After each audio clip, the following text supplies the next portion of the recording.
Avez-vous déjà essayé de ne pas penser à un éléphant rose? C'est presque impossible. Dès que l'image d'un éléphant rose surgit dans l'esprit, plus vous essayez de l'éloigner, plus elle se fait persistante. Cet exemple est souvent utilisé pour illustrer la difficulté de repousser les pensées intrusives par la force de la volonté. Mais nous pouvons aussi voir l'éléphant rose comme une métaphore de notre insatisfaction dans la vie. Ici, l'éléphant représente cette frustration latente qui se manifeste souvent à travers des émotions négatives, comme la tristesse, le stress, la colère ou le désespoir. Ce qui est ironique, c'est que plus nous luttons contre cette insatisfaction, plus elle semble grandir. Est-il possible que cette quête excessive pour échapper à notre mécontentement, pour atteindre le bonheur, soit justement ce qui nous empêche? C'est là que se dévoile le paradoxe de la volonté, concept au cœur de la loi de l'effort inverse, ou loi du renversement, évoquée par le philosophe Alan Watts. Selon cette loi, plus nous cherchons à atteindre quelque chose, plus nous obtenons l'inverse de ce que nous désirons réellement, et plus nous ressentons de la frustration. En d'autres termes, plus on essaie, moins on a de chances de réussir. Par contre, en arrêtant d'essayer, nous finissons souvent par obtenir ce que nous souhaitons. Si l'on veut arrêter de penser à l'éléphant rose, la solution paradoxale est de renoncer à ce combat, de laisser le désir de l'effacer disparaître de lui-même. Plutôt que de le chasser activement de nos pensées, il faut lui permettre de s'évanouir en ne lui prêtant plus attention. Mais cela soulève une question importante. Comment cette loi fonctionne-t-elle concrètement? Plus spécifiquement, comment pouvons-nous obtenir ce que nous voulons sans le rechercher activement? Cette idée semble absurde dans un monde où l'effort et la persévérance sont souvent glorifiés comme les clés du succès. La volonté est perçue comme l'outil pour atteindre nos objectifs externes. Si nous voulons être riches, il semble évident que nous devons travailler dur pour accumuler suffisamment d'argent. Si nous voulons courir un marathon, nous devons nous entraîner sans relâche pour avoir la condition physique nécessaire. Pourtant, la loi de l'effort inverse ne parle pas simplement des accomplissements matériels. Elle va bien au-delà de ces préoccupations superficielles. Elle touche à l'essence de ce que nous désirons réellement, au plus profond de nous. C'est la clé qui nous mène à ce que certains appellent le Graal, ce que nous poursuivons tous sans peut-être même le savoir. Mais de quoi s'agit-il? Est-ce la richesse, l'amour, l'amitié, une longue vie en bonne santé? Toutes ces choses peuvent effectivement apporter une certaine joie, mais elles ne sont que des reflets pâles de ce que nous cherchons véritablement. Elles sont souvent perçues comme des moyens pour atteindre ce que nous croyons être l'ultime satisfaction. Mais, comme la loi du renversement le montre, plus nous poursuivons ces objectifs externes, plus nous nous éloignons de ce que nous désirons profondément. Alors, que voulons-nous vraiment? Est-ce le bonheur que nous cherchons? Et si oui, qu'est-ce que le bonheur? Est-ce quelque chose que nous atteignons par l'amour, la richesse ou la reconnaissance? Selon Alan Watts, le problème réside dans le fait que nous ne savons pas vraiment ce que nous voulons, parce que nous sommes incapables de le définir avec précision. Notre quête incessante de bonheur, souvent associée à des accomplissements externes, révèle un malentendu fondamental. Nous pensons que ces circonstances matérielles ou relationnelles nous apporteront enfin la paix et la satisfaction.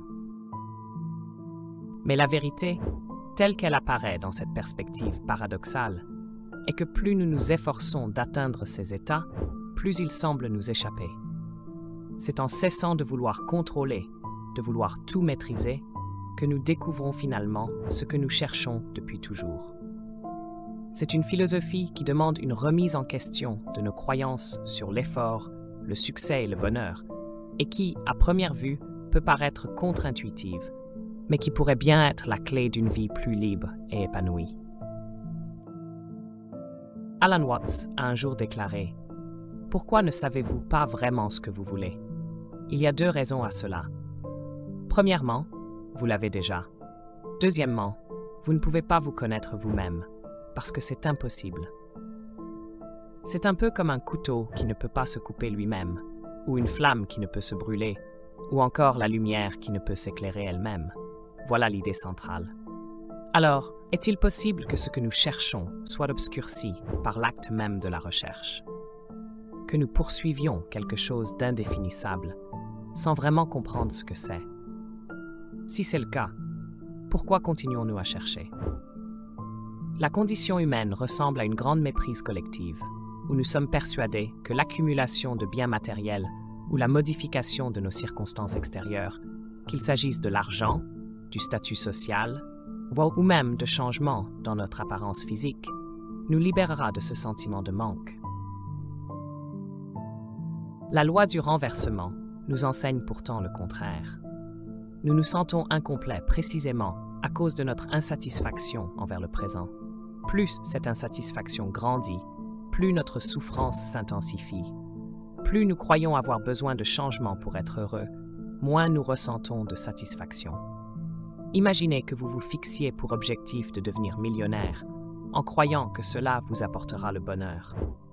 Cette quête demande non seulement un effort considérable, mais elle renforce également le sentiment d'insatisfaction, car vous réalisez alors la distance qui vous sépare de cet idéal. Comme l'a fait remarquer Mark Manson, la poursuite d'un objectif ne fait que confirmer le fait que vous manquez de ce que vous désirez. Plus vous désirez désespérément la richesse, plus vous vous sentirez pauvre et insignifiant, quel que soit le montant d'argent que vous gagnerez. Et si vous élevez sans cesse la barre de ce que vous considérez nécessaire pour être heureux, le sentiment de manque et d'impuissance grandira en parallèle. Si, à l'inverse, vous abaissiez vos attentes, vous réduiriez ce sentiment de carence, car l'écart entre la réalité et l'objectif deviendrait moins grand. Cependant, l'erreur commune est de placer nos objectifs bien au-delà de ce que nous possédons déjà, ce qui alimente une insatisfaction durable et souvent insurmontable. L'être humain a tendance à en vouloir toujours plus, comme pour apaiser une démangeaison constante. Mais cette recherche n'est rien d'autre que la perpétuation de cette frustration.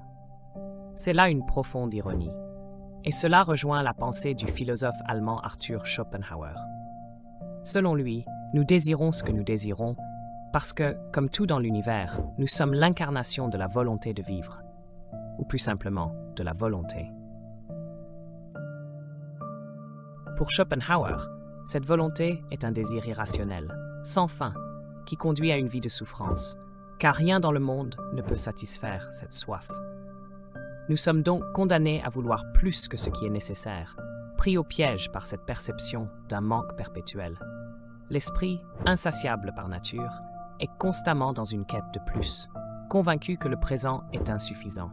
Il nous pousse à fuir l'instant, croyant que des situations futures apporteront une plus grande satisfaction.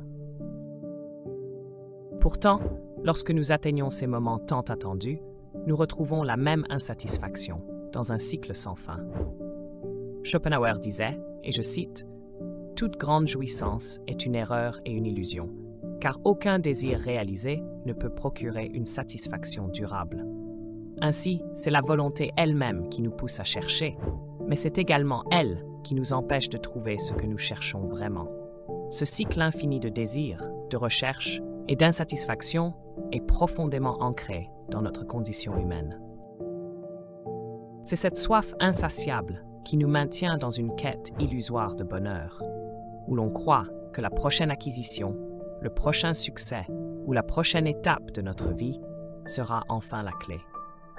Mais la vérité, comme le souligne à la fois la loi du renversement et la philosophie de Schopenhauer, est que tant que nous poursuivons ces objectifs extérieurs, nous ne trouverons jamais ce que nous cherchons vraiment. Le désir est une fuite du présent, et c'est cette fuite qui nous empêche de vivre pleinement l'instant, là où se trouve potentiellement la paix que nous recherchons.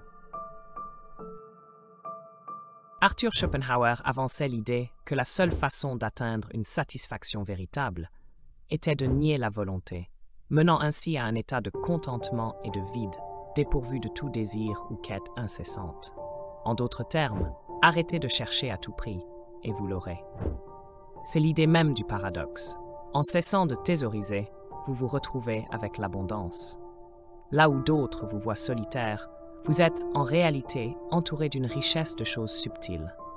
Dans votre manière d'être, vous avancez sereinement, sans gaspillage. Vous ne faites rien, mais vous souriez au calcul et à la prudence des autres. Le monde entier semble courir après le bonheur, mais vous découvrez un sentiment de plénitude dans l'acceptation de vos imperfections. Lorsque vous accueillez l'imperfection, vous devenez complet. En acceptant la solitude, vous vous sentez paisible avec vous-même. Chercher à être parfait ne conduit qu'à l'imperfection. Essayer d'échapper à la solitude ne fait que renforcer cette sensation. En embrassant les expériences négatives, elles deviennent en quelque sorte des expériences positives. Mais en luttant contre ces expériences, la souffrance se décuple. Alan Watts l'a bien exprimé. Lorsque vous essayez de rester à la surface de l'eau, vous coulez. Mais en essayant de couler, vous flottez. C'est un peu comme essayer de s'endormir. Plus vous forcez le sommeil, plus vous restez éveillé. C'est seulement quand vous abandonnez l'effort que le sommeil finit par vous envahir. Pareil pour la respiration. Si vous retenez votre souffle, vous vous étouffez. Mais en vous relâchant, la respiration revient naturellement. Le même principe s'applique à la quête du bonheur.